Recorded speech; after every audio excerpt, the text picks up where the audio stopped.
Morning guys, konting update lang no, patungkol dito sa Divisoria no. Morning po sa inyong lahat, Luzon, Visayas, Mindanao. Sa mga kababayan nating OFW, good morning po. Ito po si Yabe, OB Motovlog,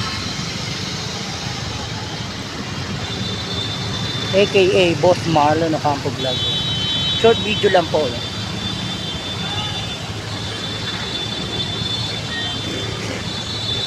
Pa-subscribe po ng aking bagong channel, BMOB Motovlog.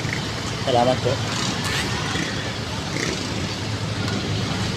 So, tuloy-tuloy pa rin ang paglilinis sa Divisoria. Bilis malinis ng basura, no? Madaling nakakakot. Ayan guys, maraming salamat po sa inyo lahat. Maraming salamat no, kay Mayor Isko Moreno sa kanyang pagpapalinis at pagpapaganda sa Maynila no? Hindi niya pinapabayaan talaga Maynila. Solid Yorme tayo. Salamat po.